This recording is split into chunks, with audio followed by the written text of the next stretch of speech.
Bismillahirrahmanirrahim. Alhamdulillahi hamdulillah syaitan rasulullah Muhammad sallallahu alaihi wasallam ala alihi wasallam sayyidil murid wa alihi zaman wa sayyidil hadi wa nabi sallallahu alaihi wasallam wa ala alihi wa sahbihi wa man syaa'a wa sagal bi Muhammad wa ala alihi wa sahbihi wa man tabi'ahum bi ihsan ila yaumil din wa sallallahu alaihi wasallam wa rasulihi wa man wa syakir wa ulaihi yahdi wa kama habib sallallahu wa sahbihi wa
pengajian kitab Nasakhi Dunia melanjutkan pembahasan para asatidzah yang sebelumnya daripada menjaga hati, menjaga al-jawarih, menjaga anggota badan. Adapun daripada menjaga anggota badan, wa amar rijlan, adapun kedua kaki. Fa'iyaka, maka bagimu harus berhati-hati daripada kedua kaki kita. Kita mempunyai kaki harus dijaga betul-betul. Antamshi bihima, daripada menggunakan kaki kita untuk berjalan ila haram, yang kepada sesuatu yang haram, au maksiatin, ataupun maksiat. Kita harus berhati-hati daripada menggunakan kaki, melangkahkan kaki kita daripada perbuatan yang haram ataupun maksiat. Jelas yang haram sudah jelas. Al-haramu bayyinun. Haram itu, perkara yang haram itu jelas. Seperti apa? Berzina, naudzubillah, berjudi, jelas. Meskipun tidak pakai ayat, tidak pakai Al-Quran, tidak pakai hadis, tidak pakai kalam ulama, itu sudah jelas. Perkara yang haram itu jelas. Au maksiatan, atau perkara perbuatan maksiat sudah jelas. Menambahkan hadis Nabi sesuatu yang syubhat, ada perkara-perkara yang syubhat. Perkara yang syubhat itu apa? Yang tidak jelas halal dan haramnya. Halal jelas, haram jelas. Perkara keduanya itu apa? Syubhat. Itu dilarang juga, tidak boleh. Kita mendekati perkara yang syubhat. Apa itu? Seperti apa contohnya syubhat? Tidak jelas halal dan haramnya. Umpamanya biasanya orang ini dalam kitab fikih, masuk dalam kitab fikih ada uang, ya, ada nemu uang, nemu duit, ya, nemu uang 10.000, 100.000, 1 juta, bahkan banyak. Ini perkara yang syubhat, jangan diambil. Kalau kita tidak mau membawa uang ini pada tanggungan kita, tidak usah diambil. Kalau sudah diambil, nah itu harus menjaga, tidak boleh dimiliki. Nemu uang, ada uang 100.000, 10.000, oh ini rezeki dari Allah, dari Allah langsung. Bukan rezeki itu masih punya haknya orang. Uang yang tadi nemu di jalan itu masih punya orang. Kewajibannya bagaimana? Wajib mengumumkan kepada semua orang. Ini uang siapa? Jadi kasih tahu uang siapa. Ada yang uang kehilangan uang dah, kasih tahu. Dan tapi dengan dikasih tahu di sini tempatnya jangan, banyak yang ngaku dah. Hukumnya orang yang menemukan uang di jalan tidak boleh dimiliki, tidak boleh dimiliki. Kalau mau diambil, wajib dia untuk menjaganya dan mengumumkan kepada pemiliknya. Tidak boleh bukan nemu apa, nemu tas semuanya, tidak boleh dimiliki. Nemu songkok, nemu sendal, itu tidak boleh. Nemu ya, bukan mengambil. Kalau mengambil ya beda lagi, mencuri jadinya. Ini nemu, tidak boleh dimiliki. Itu pun tidak boleh. Kata Nabi, tidak boleh. Kata Hayatullah al-Haddad, hati-hati daripada menjalankan kaki kita kepada sesuatu yang haram atau maksiat. Hati-hati mau jalan, hati-hati langkah kaki kita jangan sampai dipergunakan untuk keharaman ataupun masih maksiat. Au i'anatin ala batil, ataupun membantu kepada kebatilan, tolong menolong dalam kebatilan. Begal sekarang banyak begal ya. Membantu daripada begal tidak boleh, haram tentunya. Kalau hukum Islam berdiri itu kan aman, insya Allah aman. Pencuri kalau sudah sampai batasnya dipotong tangannya. Ada sebagian orang liberal mengatakan kalau hukum mencuri digerakkan atau dikerjakan maka orang banyak yang buntung tangannya. Loh, bukan begitu cara pandangnya. Kalau mendalami, kalau orang mencuri, pasti orang lain itu mau mencuri, orang mau mencuri dipotong tangannya. Orang lain pengen mencuri, pasti mikir-mikir, kalau aku mau mencuri pasti dipotong tangannya. Jadi takut orang. Kalau hukum Islam berdiri, begal, apalagi membunuh, langsung dibunuh. Orang membunuh, ya dibunuh balik. Kenapa dibunuh balik? Biar ahli warisnya itu tidak dendam. Ya, itu kalau membunuh. Tapi kalau memaafkan, ahli warisnya memaafkan orang membunuh. Tapi disuruh membayar denda. Berapa dendanya? 20 ekor unta. 100 ekor unta. Itu kalau orang membunuh. Tapi kalau memaafkan, tidak bayar sekali, tidak apa-apa. Kalau memaafkan, itu kalau hukum Islam berdiri. Tapi kita berdiri pada negara bukan Islam.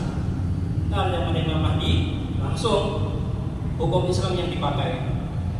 Aman. Dan bahkan ada suatu riwayat sampai orang, ada ceritanya ini ada dua orang, salah satunya menjual tanah, salah satunya membeli. Sudah akadnya sudah selesai. Yang orang yang membeli ini mau ngeduk sumur. Pas digeduk sumur, dalamnya berapa meter, ada peti. Dibuka isinya emas, harta karun. Emas atau harta karun. Kata orang tersebut, zamannya Imam Mahdi ntar ini, bukan zaman sekarang. Kalau zaman sekarang, yang langsung dimiliki, nemu emas. Tapi zamannya Imam Mahdi, zamannya Nabi Isa antar turun. Kata orang tersebut, ini saya beli tanahnya toh, saya tidak beli petinya tadi itu. Peti ini punya orang yang sebelumnya saya beli. Itu zamannya ntar itu, zaman aman tentram. Terus dikasih ke orangnya, ya bapak, saya beli cuma tanahnya toh. Ini pas waktu saya mengeduk ini, saya menemukan peti. Ini peti bukan punya saya. Itu. Saking amannya, saking tentramnya, saking baiknya orang entar itu. Ini punya bapak. Kata bapaknya, tidak mau saya, tidak mau bisa. Kalau kita kan tidak, oh iya ini punya saya. Itu kalau kita kan. Kalau bapaknya tidak, ini dikasih undang ini, saya membeli, dalamnya saya jual. Sama-sama tidak mau. Saking mau berantem, tidak mau peti emas tadi itu. Jelas emasnya dikelihatin. Ya kalau umpamanya ketutup belum dibuka kan, masih pikir-pikir, ini sudah emasnya sudah kelihatan. Oh saya tidak mau. Datang suatu hakim. Ini hakimnya adil, pada tempat yang adil, tempat yang aman, tentram. Hakimnya juga adil. Hakimnya datang. Oh gini wes, panjenengan punya anak. Ini punya anak. Yang satu punya anak perempuan, yang satu punya anak laki-laki. Dia sudah kawinkan. Dikawinkan, hartanya buat anak keduanya. Itu saking adil. Terus melanjutkan, al-i'anatin ala batilin, membantu daripada kebatilan. Itu juga haram. Tidak boleh. Kata Hayatullah al-Haddad, harus hati-hati. Al-ila bagi sultanil zalim, ataupun membantu daripada sultan, raja-raja yang zalim. Tidak boleh.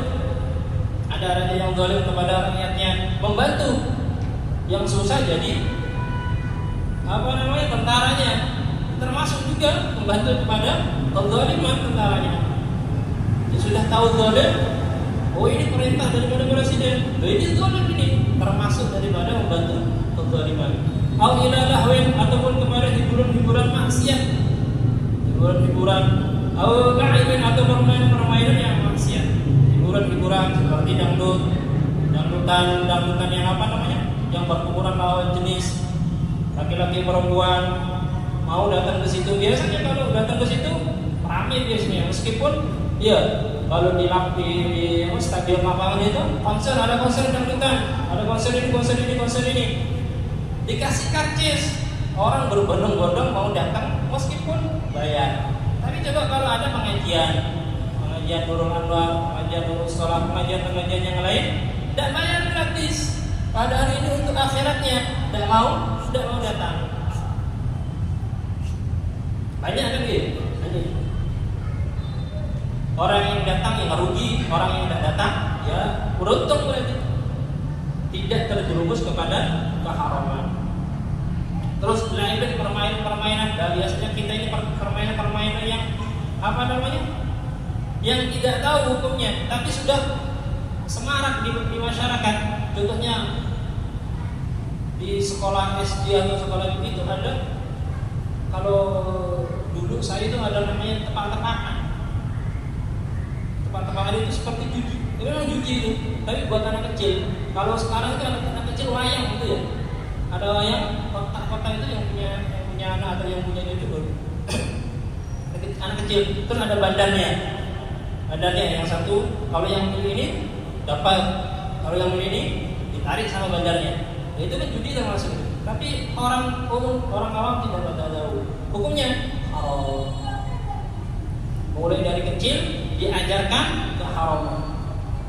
Sama dengan kalau tepat-tepat itu judi, untung-untungan itu namanya judi. Yang tadi itu seperti untung-untungan, atau untung-untungan yang lain seperti apa? Kalau permainan anak kecil itu ya, boneka capit gitu. Semua boneka capit. Boneka capit, masukkan koin, milih ya. Karena untung. Tapi kalau meleset, dah untung kan rugi. Itu diharamkan. Menurut Imam Syafi'i itu tidak boleh. Haram. Apalagi permainan yang udah banyak di masyarakat, tapi dijalankan. Pokoknya kalau datang ke Mira, Pelarisu atau ke GM, lihat permainan yang sifatnya ini untung-untungan, itu sudah haram. Kalau jelas, akadnya jelas, menyewa seperti apa mobil-mobilan, itu jelas akadnya sewa menyewa. Di jam, setengah jam bayar 20.000, pokoknya jelas. Tapi kalau yang kayak boneka capit atau voli masukkan, untung dapat boneka, pokoknya kalau udah masuk dan dapat boneka rugi kan, membayar uang. Nah, itu untung-untungan. Terus wa ma la khaira fihi wa la nafa, dan tidak ada kebaikan di dalamnya, wala nafa, dan tidak ada manfaatnya. Ini kata Khalid Abdullah Al-Haddad. Ini sudah derajat para wali. Para wali ini tidak mau masuk ke sesuatu yang tidak ada manfaatnya di dalamnya dan tidak ada kebaikannya. Tapi kalau kita, ya kalau bisa dihilangkan itu. Tapi kalau tidak bisa ya tidak apa-apa. Tapi tidak sampai berdosa. Dan tidak ada manfaatnya. Ada mancing ada manfaatnya. Ya kalau diniatkan tafakur, mancing di kali itu yang sampai lama. Tapi kalau sampai mengganggu waktu sholat, sampai tidak sholat, dosa mancingnya. Main catur. Ya main catur. Dalam main catur ada yang memakruhkan, tapi dalam main catur. Tapi kalau dah hari dah sholat, haram jadi main catur hukumnya. Main catur atau main game di HP, tapi dah sholat, haram jadi. Wala tamshi bihima, dan jangan kita menggunakan kaki kita itu berjalan kecuali kepada kebaikan dan pekerjaan yang baik. Alhamdulillah yang ngaji di sini. Alhamdulillah, beruntung kita ngaji. Beruntung datang ke masjid, niat itikaf, niat nazar itikaf, ada itikaf sunnah, ada itikaf nazar. Niatnya saya niat itikaf di masjid ini lillahi ta'ala. Itu niat sunnah. Tapi kalau mau pahala wajib kan lebih besar dari pahala sunnah. dinadarkan, saya nazar i'tikaf di masjid ini. Habis itu niat lagi. Saya yang pertama nih, saya nazar i'tikaf di masjid ini. Terus niatnya gimana? Niat pas sampai di masjid, saya nazar i'tikaf di masjid ini. Kalau bahasa Indonesia, kalau bahasa Arabnya nazar tuh i'tikaf fi hajar. Saya niat nazar, saya nazar i'tikaf berdiam masjid di sini. Itu sudah dihitung wajib. Tapi kalau sunnah, saya niat i'tikaf di masjid ini. Itu niat sunnah. Tapi kalau wajib, nadarkan. Atau di rumah mau datang ke sini, saya nazar i'tikaf di masjid Istiqamah. Sudah nyampe di masjidnya, saya niat nazar i'tikaf di masjid ini. Itu beda pahalanya, beda pahala wajib jadinya. Dan kalau niat tidak usah diucapkan. Niat itu di dalam hati. Kalau diucapkan itu seperti baca Al-Quran, zikir itu harus diucapkan. Kalau nggak diucapkan nggak dianggap. Kalau niat itu di dalam hati, kayak sholat, niatnya di dalam hati. Kalau diucapkan itu sunnah. Jangan kebalik, diucapkan usolli fardhu dhuhr, tapi diucapkan dan niat dalam hati, dan dianggap. Harus niat di dalam hati, tapi diucapkan. Apa faedahnya, apa kelebihannya kalau diucapkan? Dia mengingat di waktu di pertengahan sholat, pamannya lupa. Oh, saya tadi niat apa enggak ya? Kalau dia menggumamkan begitu, saya niat apa enggak tadi ya? Nah itu sudah sah sholatnya. Tapi kalau ingat, oh iya saya tadi diucapkan, tadi ingat. Nah, terus lanjutkan sholatnya. Tapi kalau tidak diucapkan, biasanya lupa. Syaitan itu biasanya kita mau sholat diganggu. Di pertengahan sholat pun diganggu. Dibikin was-was.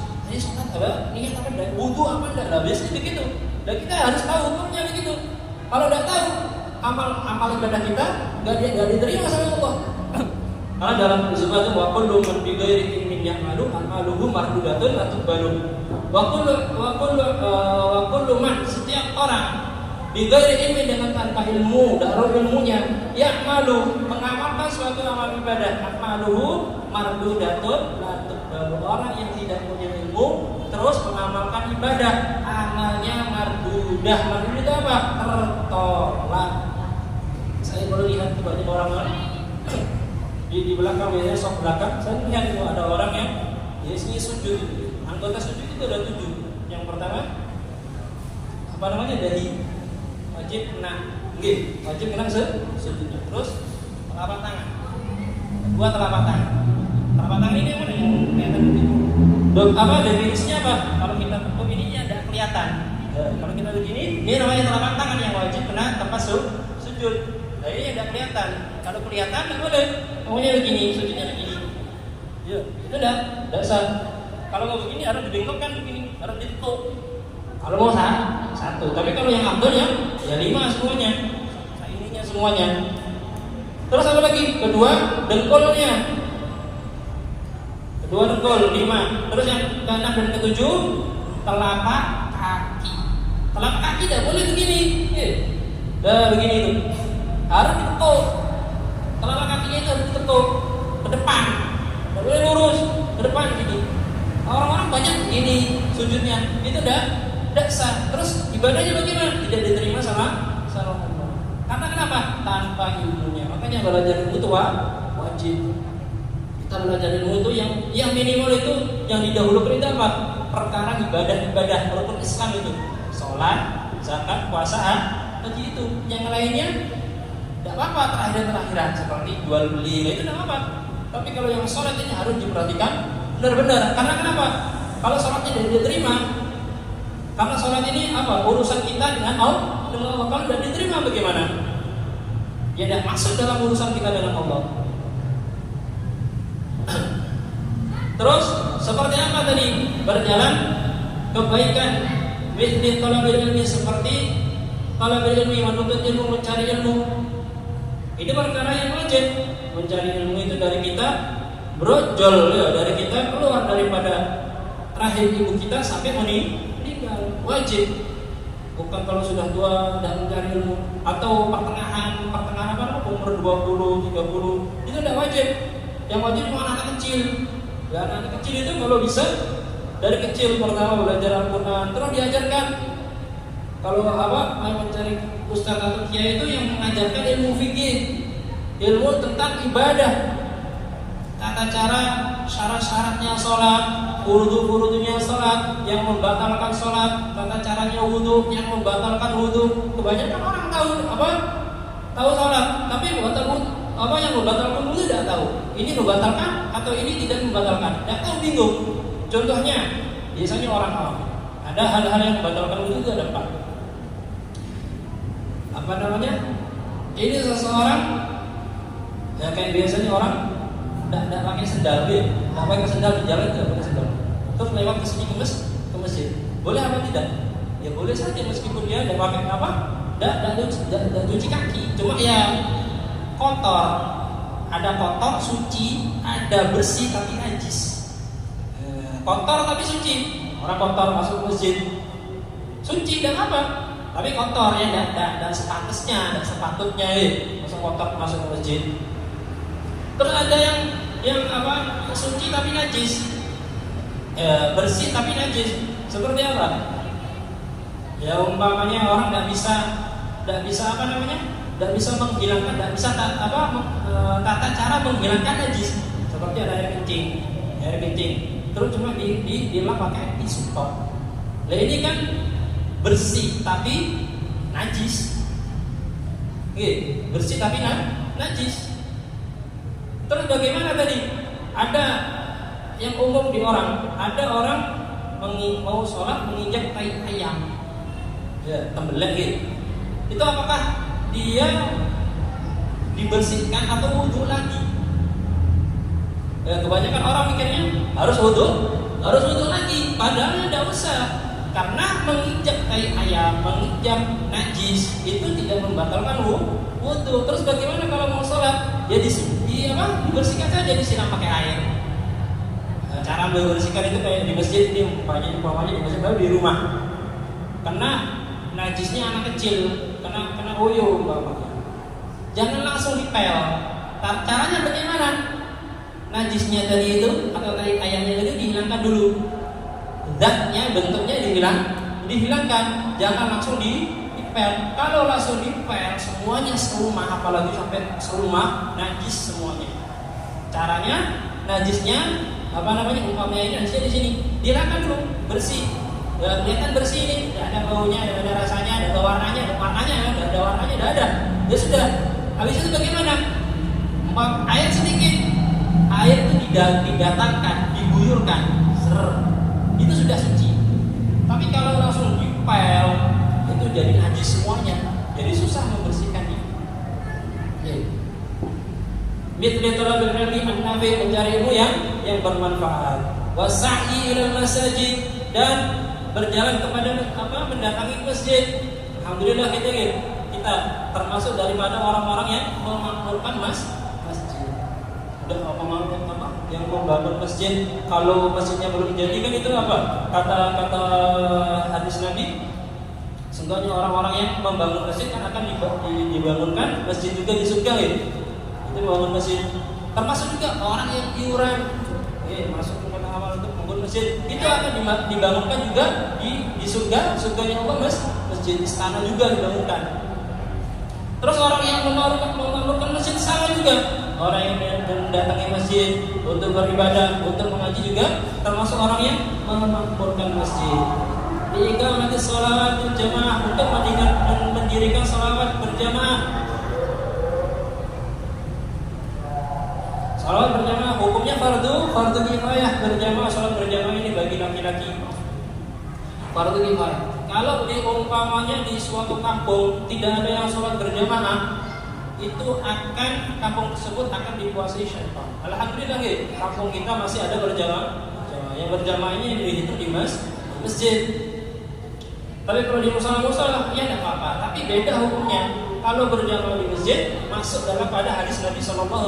Tapi kalau di musola, apalagi di rumah berjamaahnya tidak masuk.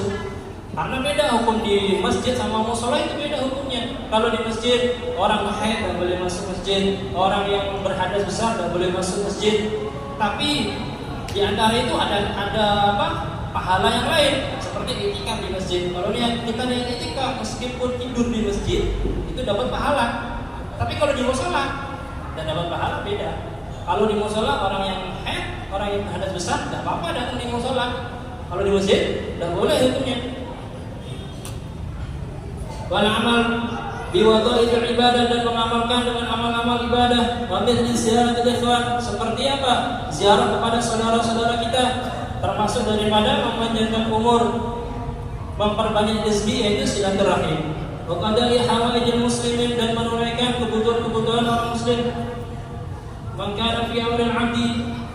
Terus apa dalam hadis Nabi itu? Barang siapa yang berada dalam naungan seorang hamba, selalu memperlancar kebutuhan-kebutuhan saudara, maka Allah akan memperlancar urusannya di dunia dan akhirat.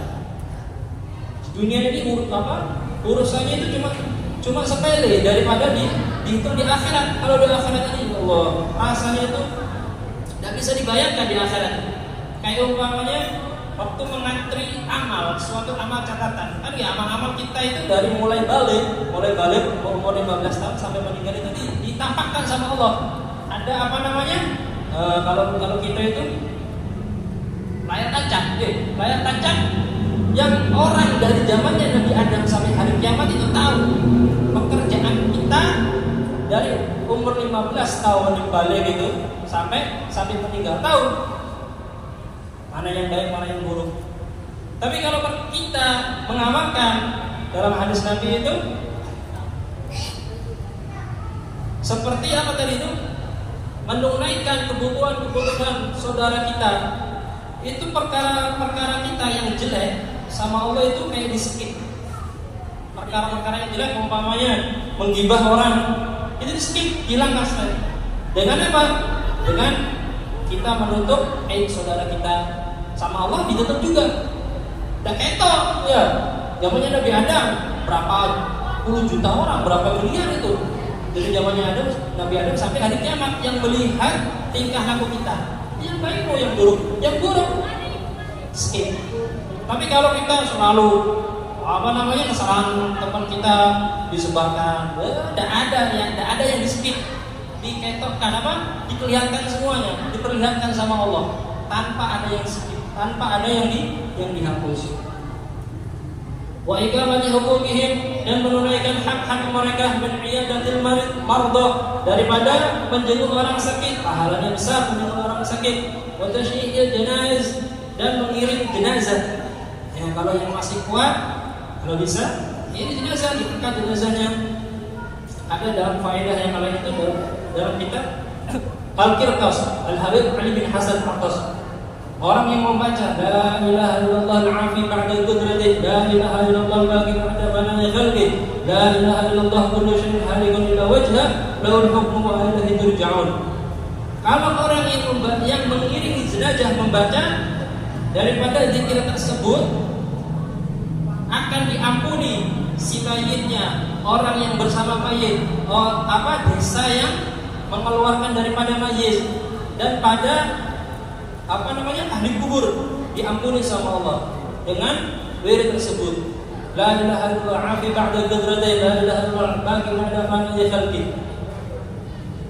Jadi termasuk kesunahan orang yang mengiringi jenazah. Ya kalau sudah tua, ya tidak apa-apa tetap mengiringi. Ya tapi jangan ikut gotong, ya tidak kuat. Kalau yang masih kuat-kuat, masih muda-muda, diharuskan. Kan dalam jenazah, ada jenazah berat ya. Kalau digotong berat, ada yang ringan. Saya pernah menggotong jenazah itu, ada yang berat, orangnya kurus tapi berat. Apa faedahnya itu? Nah itu faedahnya itu biasanya itu kalau adzan itu dengar suara adzan tapi tidak dihiraukan, tidak gelem merungokno suara adzan. Siksaannya apa? Siksaan bagi orang yang menggotongnya. Kalau juga buat digotong abot wong kuru krengken nyuruh tapi tidak digotong abot.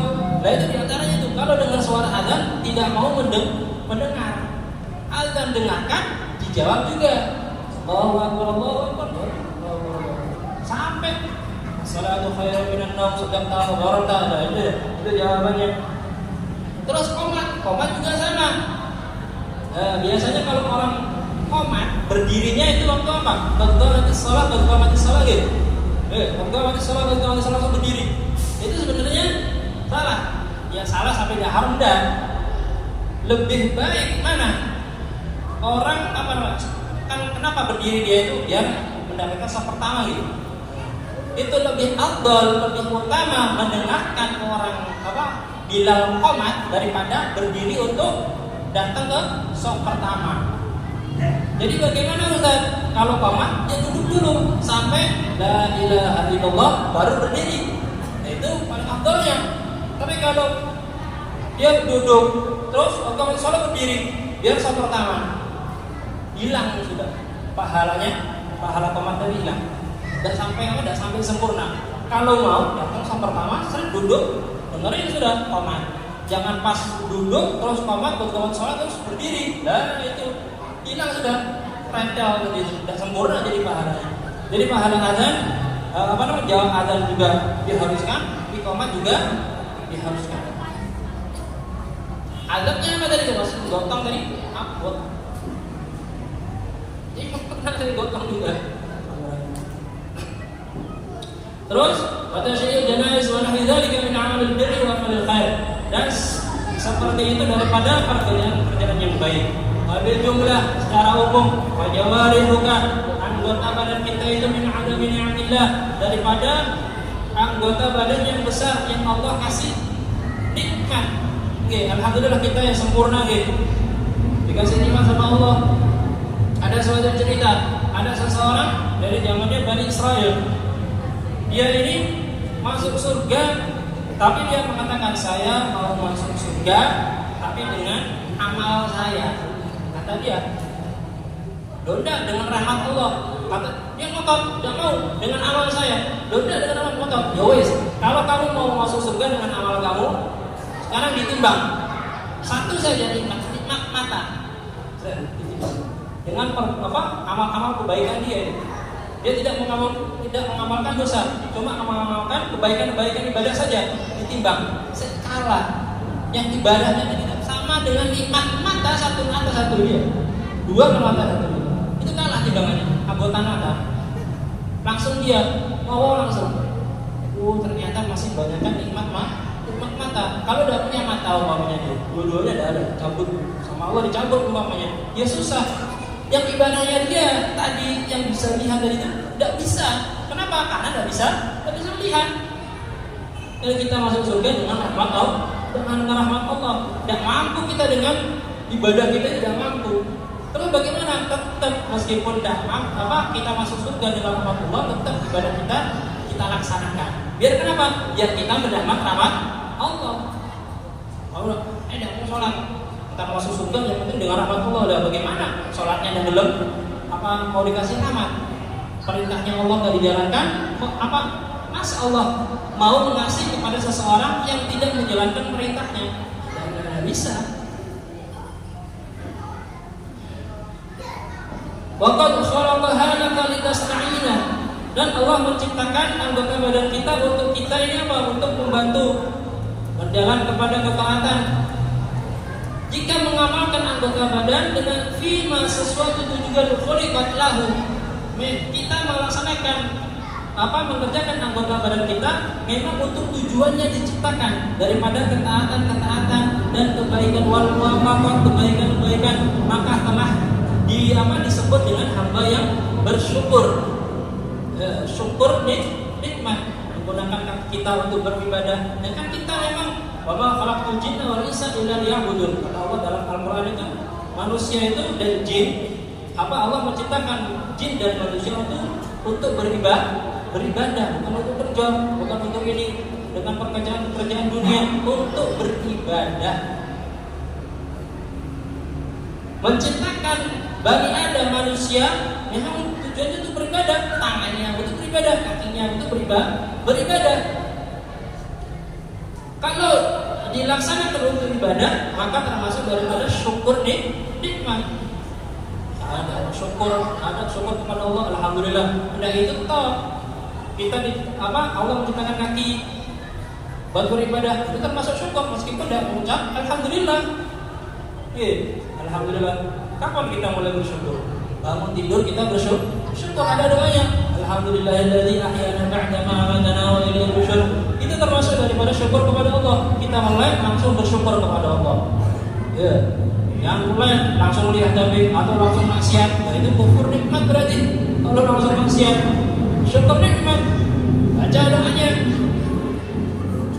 Amanapun kalau kita mau mengingatkan pada syukur, mengerjakan sesuatu yang mengubah, apalagi yang sunnah, yang wajib, itu kalau bisa didahului dengan bismillah.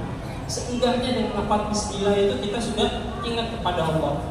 Bismillah, mau makan, bismillah, mau minum, bismillah, mau kerja, bismillah, mau tidur, bismillah, mau belajar, bismillah, mau bekerja, bismillah, semuanya bismillah. Dengan lafaz bismillah, kerjaan kita diiringi dengan lafaz bismillah, biar ada keberkahan. Apa itu berkah? Berkah itu adalah menambah kebaikan, itu namanya berkah. Terus kebalikannya, kalau fakat sakarta wasita minal muslimin, dan menjadi orang-orang yang baik. Ini istakmaltaha. Kebalikannya ini, kalau anggota badan kita digunakan dengan bukan tujuan anggota tersebut diciptakan. Khuliqat lahu minal ma'asi, daripada maksiat wal mukhalafat, daripada penentangan kepada Allah. Dikasih anggota mata, tapi dia menyalahgunakan buat melihat aurat seseorang. Kalau melihat aurat bagaimana? Ya sudah sekali, habis itu jangan diterusin. Sekali belum perlu lihat lagi. Nah, itu sudah dihitung dosa. Kalau melihat sepintas kali tok itu tidak apa-apa, kata Rasulullah. Bakal ulah amikatanya. Boleh pandangan pertama, tapi kalau setelahnya diharamkan. Kalau pandangan pertama kan tidak sengaja Sekarang habis itu jangan diterusin. Aurat seseorang kelihatan umpamanya tidak pakai kerudung umpamanya, atau istri kita yang sampai keluar tidak pakai kerudung, wajib. Tidak boleh dilihat sama yang bukan mahram. Dan orang seseorang umpamanya haram. Kalau kita tidak nasihati, kita kena dosanya. Karena kita sebagai seorang laki-laki, sebagai suami, yang belum kita sebagai suami itu menanggung dosa-dosa daripada istri. Kalau istri nggak dinasihati, nggak ngajiin umpamanya, kalau nggak bisa ngajiin, dia disuruh datang ke pengajian, terus mengamalkan perbuatan buruk, kita kena apa? Catat dosa juga. Kita itu tidak ada yang nanggung. Kalau perempuan itu ada yang nanggung. Siapa? Pertama bapaknya, terus suaminya, saudaranya laki-laki semuanya, terus anaknya. Ini perempuan. Tapi kalau kita tidak ada yang tidak laki-laki. Kalau perempuan itu masih ada yang nanggung. Mau diagar nih perempuan ini, ditanya dulu yang laki-lakinya. Tapi kalau kita tidak ada, kita punya anak perempuan, harus dididik dengan ilmu agama, biar punya adab sopan santun. Ilmu agama, ilmu syariat biar tahu. Jangan dibiarkan, tidak boleh, karena anak itu semuanya titipan, pasti dimintai bertanggung jawaban sama Allah. Sampai jam berapa? Sudah. Terus sudah. Oke, sampai segitu. Tapi kalau menggunakan kepada maksiat, maka termasuk kufur termasuk daripada berkhianat kepada Allah Taala. Fa'inal jawariha minal amanat allati i'tamanka 'alaiha rabbuka. Wallahu a'lam bissawab. Rabbana fa'alna bima 'allamtana rabbi 'allimna alladhi yanfa'una rabbi fatina wa baqina lana wa qarabati lana fi dinina ma antum wa dzakar rabbi wa bina wa bina min karami wa rabbina karama wa rizqina halal dan akhirah wa amana wa hadzal khairu wa bashar wa qad aslana kull shay'in wa karami wa rabbina al-uyun wa qdi 'anna rabbana alladhi yuqaddiru rusuluhu bi wa wastarna wa satar wa sallallahu alaihi wa mustafa man al hamd 'ala wal wafa bi kitabihi mushiba 'ala al-kiram syarafa wa sallallahu alaihi wa sallam Allahumma hdina bi hidayah wa ولا تولنا ولا نسوا ولا تولنا من خلق أمرنا وعصى وحسبنا الله ونعم الوكيل ولا حول ولا قوة إلا بالله العظيم صلى الله عليه وسلم الحمد لله رب العالمين. Assalamualaikum warahmatullahi wabarakatuh.